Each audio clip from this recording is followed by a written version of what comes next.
विज्ञान किंवा शास्त्र म्हणजे प्रयोगांती सिद्ध केलेलं आणि अचूक पृथक्करण करून मिळवलेलं ज्ञान.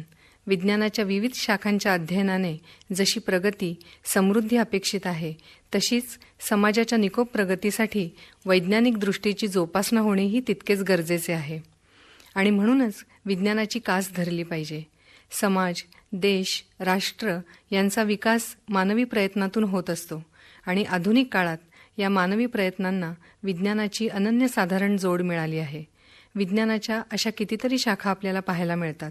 मग ते पदार्थविज्ञान असेल, जीवविज्ञान असेल, खगोलशास्त्र असेल किंवा वैद्यकशास्त्र असेल. रसायनशास्त्र ही विज्ञानाची अशीच एक शाखा. त्याच्या कितीतरी उपशाखा आहेत. पण रसायनशास्त्र म्हटलं की आपल्या डोळ्यासमोर उभी राहते ती अद्ययावत प्रयोगशाळा, त्यातील रंगीबिरंगी द्रावणं, निरनिराळ्या आकारातील काचेची उपकरणं, चित्रविचित्र वास आणि बरंच काही. मात्र रसायनशास्त्राची महती जर एका वाक्यात सांगायची झाली तर आपल्याला असं म्हणावं लागेल की मानवाच्या मूलभूत गरजा अन्न, वस्त्र, निवारा या तीनही मध्ये रसायनशास्त्राचा अंतर्भाव आहे. म्हणजेच रसायनशास्त्र हे मानवाचं मूलभूत अंग आहे असं म्हटलं तर ते वावगं ठरणार नाही. फक्त आपल्याला त्याची तितकीशी जाणीव नाही आहे इतकंच. आपण आपल्या आजूबाजूला पाहताना विज्ञानाचा संचार प्रभावीपणे होत असलेला दिसतो. आता अगदी सकाळी उठल्यापासूनचं बोलायचं ठरवलं तर बघा, उठल्याबरोबर आपण दात घासतो आणि त्यासाठी दातांना इजा न करणारा टूथब्रश असो किंवा दात पांढरेशुभ्र करणारी टूथपेस्ट असो किंवा दातांना चकाकी येऊन हिरड्या बळकट करणारे दंतमंजन असो, सगळ्यात रसायनशास्त्र भरलंय. चहामधलं उत्तेजन देणारं टॅनिन आणि कॉफीमधलं कॅफिन तर सगळ्यांच्याच परिचयाचं आहे. स्नानाला गेलो तर मग काही विचारायलाच नको. रसायनशास्त्राची प्रगती थेट आपल्या न्हाणीघरात प्रविष्ट झाली आहे. कधी निरनिराळ्या तेलांच्या रूपाने ती दिसते तर कधी तऱ्हेतऱ्हेच्या साबणांच्या आणि शॅम्पूच्या रूपाने भेटते. सुगंधी पावडर आणि विविध प्रकारचे परफ्यूम्स तर सर्वांनाच हवेहवेसे वाटणारे. या सुगंधी द्रव्यांचा विशेष अभ्यास ब्रिटिश रसायनशास्त्रज्ञ इनगोल्ड ख्रिस्तोफर केल्क याने 1924 ते 30च्या सुमारास केला होता. जीवनास आवश्यक असलेला आणखी एक घटक म्हणजे पाणी. या पाण्याचे पृथक्करण प्रथम कॅव्हेंडिश हेनरी याने केले. यानेच हायड्रोजनचेही गुणधर्म शोधून काढले. नत्रिक आम्ल म्हणजे नायट्रिक ॲसिड हे यानेच शोधून काढले असे सांगतात. तो काळ होता 1731 ते 1810चा. मात्र वृत्तीने अतिशय लाजाळू आणि संकोची असल्याने याच्या संशोधनाला मॅक्सवेल या शास्त्रज्ञाकडून शतकोत्तर प्रसिद्धी मिळाली. अन्न आपल्याला ऊर्जा देतं. अन्नामधली विविध घटकांचे महत्त्व वेगळे सांगायची गरज नाही. शरीराला आवश्यक ती जीवनसत्वे, प्रथिने, पिष्टमय पदार्थ, स्निग्ध पदार्थ आपल्याला खाद्यपदार्थातून मिळतात. मात्र कुठल्या खाद्यपदार्थाचे किती पोषण मूल्य आहे हे आपल्याला रसायनशास्त्रामुळे कळते आणि म्हणूनच आता आपण आहाराबद्दल जास्त जागरूक राहू शकतो. स्कॉटिश रसायनशास्त्रज्ञ टॉड अलेक्झांडर रॉबर्टस यांनी जीवनसत्व B1 आणि E शोधून काढले. त्यासाठी त्याला 1957चे नोबेल पारितोषिकही मिळाले. आपल्या आहारातील दूध, तूप, मांस, मासे, अंडी यांची शास्त्रीय माहिती मिळणे रसायनशास्त्रामुळेच शक्य झाले आहे. व्यवहारामध्ये रसायनशास्त्राचा प्रचार करण्यात प्रमुख म्हणून फ्रेंच रसायनशास्त्रज्ञ चॅपेटॅल याचं नाव घ्यावं लागेल. 1756 ते 1832चा तो काळ होता. यावरून आपल्याला कल्पना येईल की तेव्हापासून किंवा त्याही आधीपासून शास्त्रज्ञ मानवी कल्याणासाठी झटत होते आणि आहेत. म्हणून आपल्याला आता अशा सुखसोयी मिळणे शक्य झाले आहे. खाद्यपदार्थांसाठी लागणारे धान्य, भाजीपाला इत्यादी पिकवणारी जमीन, त्यातील खनिज पदार्थ आणि त्यासाठी लागणारी रासायनिक खते या सगळ्यांमधून रसायनशास्त्र आपले अस्तित्व दाखवतेच, पण ते खाद्यपदार्थ तयार करण्यासाठी लागणारा गॅससुद्धा रसायनशास्त्राच्या प्रगतीचाच एक भाग आहे. फक्त स्वयंपाकाला लागणारे इंधन नाही तर सगळ्या प्रकारच्या वाहनांसाठी लागणारे, मग ती वाहने जमिनीवरील असोत, पाण्यातील असोत किंवा हवेतील, रसायनशास्त्रामुळेच ती चालणे शक्य झालं आहे. रशियन अमेरिकन शास्त्रज्ञ इपॅटाइव्ह निकोलॅव्हिच याने हायड्रोकार्बन्सवर भरपूर संशोधन केले. गॅसोलिनवरचे याचे प्रयोग महत्त्वाचे ठरले आणि त्याचा परिपाक म्हणून दुसऱ्या महायुद्धाच्या वेळी विमानासाठी गॅसोलिन वापरणे सुलभ झाले. रसायनशास्त्राच्या अशा प्रगतीमुळेच अन्न शिजवणे सुकर झाले आहे. इतकेच नव्हे तर वेळेचीही बचत झाली आहे. पुन्हा खाद्यपदार्थ तयार करण्यात रसायनशास्त्राचा वाटा आहेच. उकडा तांदूळ असो किंवा आंबेमोहोर, भाताचं शीत मोकळं होण्यापासून पोळी मऊ होण्यापर्यंत आणि भजी कुरकुरीत खुसखुशीत होण्यासाठी खाण्याचा सोडा घालण्यापर्यंत सगळ्यात रसायनशास्त्र आहे. आता हे सगळे पदार्थ चवीला जरी वेगळे वेगळे असले तरी दिसायला मात्र एकाच रंगाचे असते तर काय झालं असतं, कल्पनासुद्धा करवत नाही. पांढरा शुभ्र भात, त्यावर पिवळं वरण, हिरवीगार चटणी, आंब्याचा रस, तिरंगी बर्फी, तपकिरी सोनेरी रंगाचे गुलाबजाम, चॉकलेट घातलेलं आईस्क्रीम, ही सगळी रंगांची उधळण रसायनशास्त्रामुळेच कळू शकते. प्रत्येक पदार्थामध्ये असलेल्या अणुरेणूंच्या विशिष्ट समूहामुळे आणि रचनेमुळेच हे शक्य होतं. रंगांची किमया आपल्यावर प्रभाव पाडल्याशिवाय राहू शकतच नाही. रंगांची उधळण मग ती आकाशातील असो नाहीतर जमिनीवरील, त्यामुळे वेड न लागणारा विरळाच. शास्त्रज्ञांनी प्रयोगशाळेत निर्माण केलेल्या अशा हजारो रंगांच्या छटा जेव्हा आपल्याभोवती फेर धरून नाचतात तेव्हा साहजिकच आपण प्रभावित होऊन जातो. मग ती विविधता कपड्यांच्या रंगातील असेल किंवा घराच्या पेंटमधली, सगळीच मोहक दिसते. आणि हो, कागदाची विविध रंगातील रूपं विसरून कसं चालेल? रंगद्रव्यातील रसायनशास्त्राची ही झेप हा एक स्वतंत्र विषय होईल.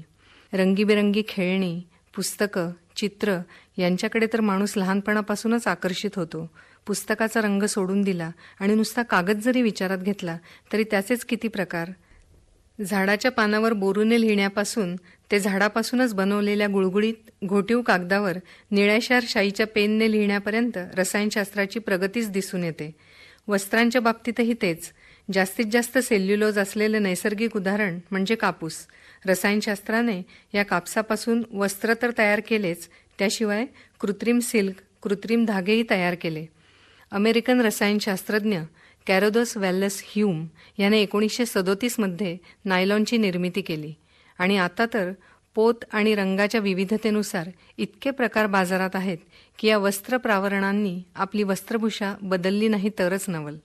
नुसतेच कपडे नाहीत तर त्या कपड्यांची काळजी घेणाऱ्या, त्यांना टिकवण्यासाठी वापरात येणाऱ्या वस्तूसुद्धा रसायनशास्त्राने उपलब्ध करून दिल्या आहेत. 1819मध्ये ब्रिटिश रसायनशास्त्रज्ञ आणि वैद्य असलेल्या किड जॉन याने डांबरापासून नॅफ्थॅलिन शोधून काढले आणि पुढे मानवाने सगळी जंतुनाशके, कीटकनाशके तयार केली. वस्त्रप्रावरणांबरोबर येणारी आभूषणं, अलंकार यांचेही आजचे मनोवेधक रूप रसायनशास्त्रामुळेच आहे. भारतीय रसायनशास्त्रज्ञ त्रिभुवनदास कल्याणदास गज्जर यांनी मोत्यांचे तेज टिकावे म्हणून 1899च्या सुमारास जी रासायनिक प्रक्रिया शोधली त्यामुळे त्यांना मोठी कीर्ती प्राप्त झाली. अशा मनमोहक वस्त्रांच्या, दागदागिन्यांच्या आकर्षक जाहिराती आपण पाहतो, त्यातसुद्धा रसायनशास्त्र आहे. फ्रेंच रसायनशास्त्रज्ञ क्लॉड जॉर्जेस याने वायूपासून प्रकाश निर्मितीचा शोध लावला आणि निऑन गॅस भरलेल्या ट्यूब्स कशाही वळविता येत असल्यामुळे अशा ट्यूबचा उपयोग जाहिरातींसाठी करता येऊ लागला. आता घराविषयी बोलायचं झालं तर रसायनशास्त्राला विसरून चालणार नाहीच. पोलाद आणि सिमेंट यांनी आपल्या घराची रचनाच बदलून टाकली. दिवसेंदिवस होणाऱ्या प्रगतीमुळे अत्याधुनिक घर माणूस बनवू शकला आहे. शेणाने सारवलेल्या जमिनीपासून आताच्या संगमरवर, कोटा किंवा अतिशय आकर्षक, मन मोहून टाकणाऱ्या टाईल्सपर्यंतची मानवाची प्रगती थक्क करणारी आहे. घराच्या बाहेरील भिंतींसाठी विशेष प्रक्रिया केलेला दगड वापरला तर घरावर जणू पाऊस पडतच नाही असं वाटतं. घराची अशी मजबूती, दगडांचे विविध प्रकार, निरनिराळ्या छटांचे उत्तम रंग असं देखण्या रूपातलं घर पाहून देवालासुद्धा हेवा वाटेल. या सगळ्या बाह्य गोष्टींचा, सुखसोयींचा उपभोग घेण्यासाठी जे शरीर मनुष्याला लाभलंय त्याच्यात तर पेशींमध्ये रसायनशास्त्र आहे. आणि शरीराचे आरोग्य नीट राखण्यासाठी तर रसायनशास्त्राने गरुड झेप घेतली आहे. औषधं आणि रसायनशास्त्र यांचं अतूट नातं आहे, त्यांना एकमेकांपासून वेगळं करूच शकणार नाही. 1844मध्ये अमेरिकन रसायनशास्त्रज्ञ कॉल्टन गार्डनर क्विन्सी याने नत्र प्राणीत म्हणजे नायट्रस ऑक्साईड किंवा हास्यवायू याचा शोध लावला आणि त्याचा उपयोग प्रथम त्याने माणसाचा दात काढताना भूल देण्यासाठी केला. यानंतर 1865 ते 85च्या काळात सूक्ष्म जंतूंमुळे विविध प्रकारचे रोग फैलावतात हे सांगणारा प्रसिद्ध रसायनशास्त्रज्ञ लुईस पाश्चर हा प्रमुख होता. पाश्चरायझेशन म्हणजे निर्जीवीकरण ही त्याची प्रक्रिया रसायनशास्त्राच्या इतिहासात प्रसिद्ध आहे. त्याच्या संशोधनामुळेच पुढे पीतज्वर, कॉलरा, क्षय इत्यादी साथीच्या रोगांचे संशोधन शक्य झाले. फ्रेंच भारतीय जीव रसायनशास्त्रज्ञ कॉयस याने 1924 ते 32च्या काळात भारतातच सापाचे विष काढणाऱ्या यंत्राचा शोध लावला आणि सर्पविषावर औषध तयार केले. 1941मध्ये ऑस्ट्रेलियन ब्रिटिश रसायनशास्त्रज्ञ कॉनकोर्थ याने पेनिसिलिनवर प्रथम संशोधन केले आणि तेव्हापासून आत्तापर्यंत रसायनशास्त्राची औषधाच्या क्षेत्रातील प्रगती मती कुंठित करणारी आहे.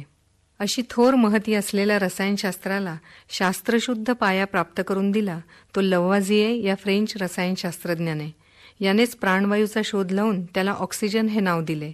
याला आधुनिक रसायनशास्त्राचा जनक मानतात.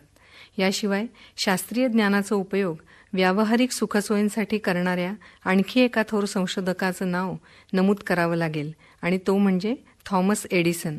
याला लहानपणापासूनच रसायनशास्त्राची अतिशय आवड होती.